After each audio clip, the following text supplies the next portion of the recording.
Bienvenue dans le Café du Projet, le podcast inspirant sur la gestion de projet, le leadership et la communication.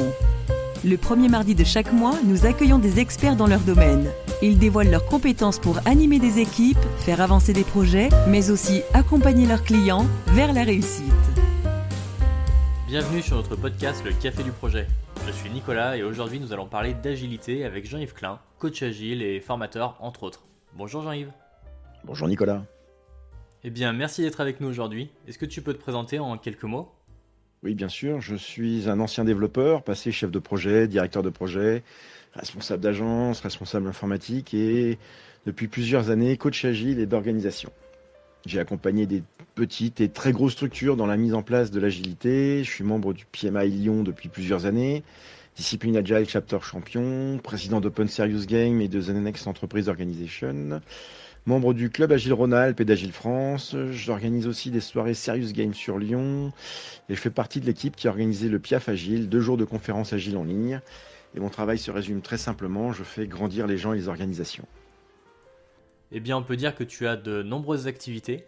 L'agilité c'est un mot que tout le monde utilise, mais si je devais l'expliquer à mon petit-neveu de 12 ans, qu'est-ce que je devrais lui dire ? Alors l'agilité, c'est d'abord une autre façon d'aborder la gestion de projet. Il y a la gestion de projet dite classique. On va faire du cycle en V, c'est toutes les méthodologies qui nous ont permis de construire des ponts, des centrales nucléaires, des avions. Et dans ces méthodes classiques, on prévoit tout, on pense à tout, on donne des instructions précises sur ce qu'on doit faire dans 2 ans. L'agilité est née de cette problématique. On ne peut pas tout prévoir. Le client parfois change d'avis. On doit pouvoir bouger. Et donc la première chose importante, c'est qu'on va inverser les décisions sur certaines étapes du projet. Avant, le chef disait tout. Pourquoi il faut le faire, comment on va le faire et quand on va le faire. Avec l'agilité, quelqu'un sera en charge du pourquoi il faut le faire. Et donc il sera responsable de la valeur du produit. Et l'équipe, ceux qui vont construire, seront responsables de comment on va le faire. Donc c'est une autre façon d'aborder le projet. On va passer d'une méthodologie où on poussait les instructions à ceux qui faisaient. Et maintenant, on part sur un modèle où ceux qui font vont aller prendre les choses à réaliser pour faire ce qui a le plus de valeur possible, le plus rapidement possible. Et cette méthodologie, c'est vraiment du pull et c'est l'agilité. Eh bien merci Jean-Yves, c'est une façon très simple d'expliquer l'agilité effectivement. Maintenant, comment est-ce qu'on fait pour se lancer dans l'agilité ? Quelles sont les formations qui sont nécessaires ? Eh bien, avant de te lancer dans une formation payante, et j'en connais de très bonnes, je vais t'inviter à lire 2 documents que tu vas trouver gratuitement sur Internet, qui font moins de 15 pages. Je parle d'abord du Manifeste Agile, c'est 2 pages, et du Scrum Guide, que tu vas trouver sur scrum.org en français. Ensuite, je t'inviterai à aller à plusieurs conférences, comme par exemple celle de Romain Couturier au PIAF en 2023, qui donnait les premiers éléments pour faire un cadre agile. Et ensuite, va faire une formation de découverte de l'agilité en 1 jour, et j'en connais de très bonnes. J'en fais même. Et alors, qu'est-ce que tu penses des certifications agiles ? Est-ce qu'il faut commencer avec une certification particulière, spécifique ? Je vais être très clair sur les certifications agiles. Pour moi, les premières certifications, c'est comme pour le code du permis de conduire. Ça ne te permet pas de conduire une voiture, mais ça va te donner les codes pour pouvoir discuter. Ça va démontrer que tu maîtrises les termes, que tu as les connaissances, mais il va te manquer la pratique. Donc, n'hésite pas à commencer sans certification et ensuite tu passes une certification. J'aime beaucoup l'analogie avec le code du permis de conduire. Peux-tu nous donner des exemples de projets agiles que tu as menés au début de ta carrière ? Alors, en 2008, j'étais responsable d'un bureau d'études électroniques. Je devais monter une équipe pour un très gros projet au forfait avec du hard et du soft. J'avais besoin de répondre à plusieurs défis, tout ça en même temps. Le premier, c'était de monter un bureau d'études dans une entreprise qui n'en avait jamais eu. Donc, il n'y avait pas les process, il n'y avait pas les modes opératoires pour vraiment faire du produit. Et c'était très compliqué. Le deuxième, c'était de monter une équipe soudée à partir de rien. On avait des jeunes, on avait des vieux qui avaient des expertises complètement différentes, qui devaient travailler ensemble. Et puis derrière, on avait un projet très très mal vendu au forfait qu'il fallait rendre rentable.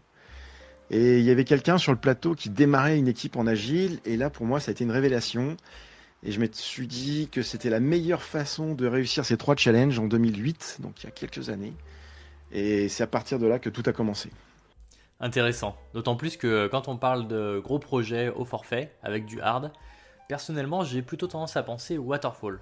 En tout cas, ça c'est dans mon esprit et apparemment c'est l'agilité qui a fonctionné pour toi. Si on revient un petit peu en arrière, avec un Jean-Yves qui fait ses débuts dans l'agilité, qu'est-ce qui t'aurait aidé à mieux piloter tes premiers projets agiles? Un coach, clairement un coach. Quelqu'un avec qui j'aurais pu discuter peut-être une heure par-ci par-là, une demi-journée par semaine, sur le fond de l'agilité, sur la forme que j'étais en train de mettre en place. Je me suis rapidement rapproché de plusieurs sommités locales et nationales, mais je ne pouvais pas les solliciter autant que je voulais, puisque c'était juste... donc, si j'avais voulu progresser bien plus rapidement, oui, un coach m'aurait vraiment aidé. D'accord, alors un coach, c'est la clé, je comprends. Si demain quelqu'un comme moi souhaite faire de l'agilité son métier, quelles sont les compétences à développer pour renforcer mon profil et mettre du coup toutes les chances de mon côté? Alors, il y a deux gros domaines à développer. Donc, le savoir-être, ça s'apprend. Le savoir-faire, ça s'apprend. Et ensuite, le savoir-être. Et dans le savoir-être, on va parler d'humilité et de communication. Donc, il y a déjà tellement de littérature sur la gestion de projet agile, tout comme sur la gestion de projet classique, qu'on ne peut pas tout savoir. Moi, je suis aussi passionné de pâtisserie. Je sais que ma vie entière ne suffirait pas à lire tous les livres qui en parlent. Pour l'agilité, c'est pareil. Rien que sur Discipline Agile, tu peux retrouver 1800 outils référencés, décrits, classifiés, expliqués, comparés. J'en connais juste certains. Donc, c'est important d'avoir les clés pour pouvoir aller trouver le plus adapté à son contexte, à son entreprise, à l'équipe. Et la deuxième chose, c'est vraiment la communication. Parce que la communication, c'est la clé pour comprendre, pour apprendre et te débrouiller très rapidement pour jouer avec toutes ces clés. Alors comme tu nous parles de littérature, est-ce que tu pourrais nous conseiller peut-être un livre ou plusieurs afin d'approfondir le thème de l'agilité? Alors j'adorerais, mais on est en 2024, je t'invite fortement à regarder plusieurs youtubeurs sur l'agilité. Commence à regarder les replays de plusieurs conférences agiles, que ce soit le Piaf, que ce soit Bordeaux, que ce soit Grenoble, que ce soit Niort.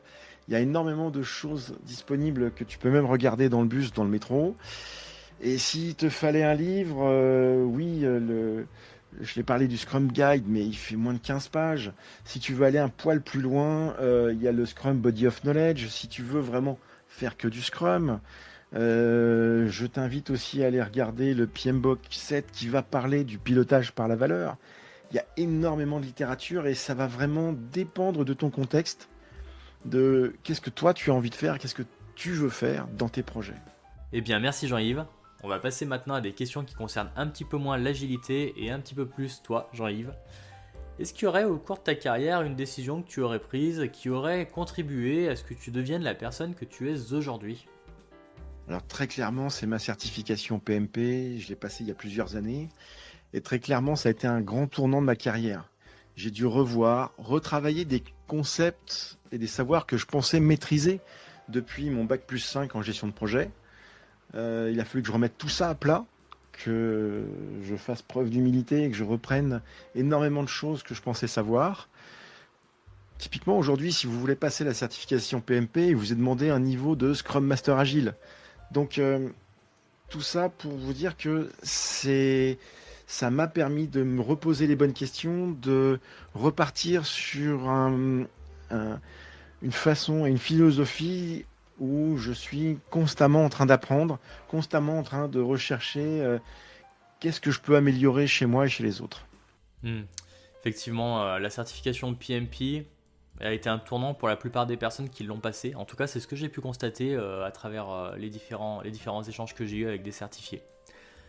Et sinon, entre nous, Jean-Yves, est-ce qu'il y a une question qu'on n'ose pas forcément te poser, mais à laquelle tu souhaiterais nous répondre? Alors aujourd'hui, typiquement, j'ai fait 6 conférences en 2022, 7 conférences en 2023. Est-ce que ça m'a rapporté financièrement? Alors financièrement, ça m'a rien rapporté du tout. Ça m'a pas rapporté de mission. J'ai jamais été payé pour faire toutes ces conférences. Ça m'a coûté des jours de congé, des billets de train, des Airbnb que personne ne m'a jamais remboursé. Mais ça m'a permis 3 choses. Ça m'a permis de rencontrer une communauté formidable. Ça m'a permis d'apprendre de nouvelles choses aux conférences des autres. Et surtout, ça m'a permis de me remettre en question sur mes connaissances, mes expériences, pour que je sois certain de mes propos, que j'ai eu le temps de sourcer un petit peu tout ce que je veux expliquer.